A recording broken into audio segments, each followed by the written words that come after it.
Twelfth की exam लिखकर सभी कॉम्पिटिटिव एग्ज़ाम देकर ट्रेन से घर जा रहा था। रिज़ल्ट कब आएगा, कौन सा कॉलेज मिलेगा, ये सब बातें सोचकर परेशान हो रहा था। तभी थोड़ी देर बाद दिमाग को आराम दिया। कानों में ईयरफोन डालकर अपनी फेवरेट वेब सीरीज़ देखना शुरू कर दिया।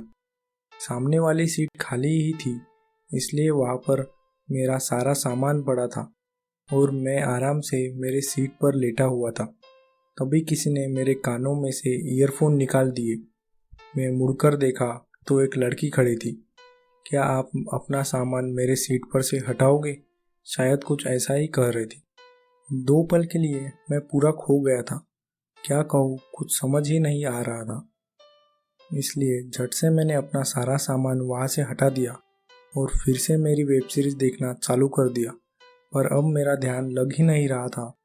बार बार बालों को सही कर रहा था। मैं ठीक से बैठा तो हूँ ना, ये देख रहा था। उसकी तरफ देखने की मेरी हिम्मत भी नहीं हो रही थी। थोड़ी सी बात कर लूँ, इतनी भी कोशिश नहीं हो रही थी। मैं अपना मोबाइल चार्जिंग पर लगाकर यूज़ कर रहा था और वो शायद कॉल पर किसी से बात कर रही थी। थोड़ी देर बाद उसने मुझे आवाज़ दी और मैंने बड़ी हिम्मत करके उसकी ओर देखा। उसने मुझसे कहा, क्या मैं अपना मोबाइल चार्ज कर सकती हूँ? फिर से मैं उसके सामने कुछ बोल नहीं पाया।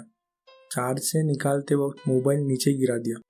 उसने मुझे मेरा मोबाइल उठा कर दिया और पूछा, क्या आप भी ये सीरीज़ देखते हैं? मैंने बड़ी मुश्किल से हाँ कहा। क्या मैं भी आपके साथ ये एपिसोड देख सकती हूँ? उसने कहा। मेरे खुशी का तो कोई ठिकाना नहीं था। मैंने उसे हाँ कहा। फिर कई देर तक हमने वो एपिसोड देखा। पुराने एपिसोड पर बात की, आगे क्या होगा उस पर बात हुई। फिर अचानक से मुझे याद आया, यार मुझे तो अभी तक इसका नाम भी नहीं पता।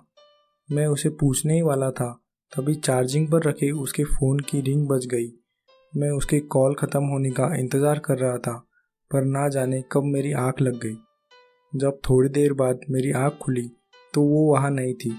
मेरा दिल बड़ा बेचैन हो रहा था, ना जाने उसका नाम क्या था और वो कहाँ से थी।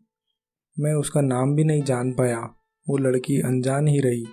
दिल ये सोचकर परेशान हो रहा था कि क्या हम फिर से मिलेंगे भी या नहीं।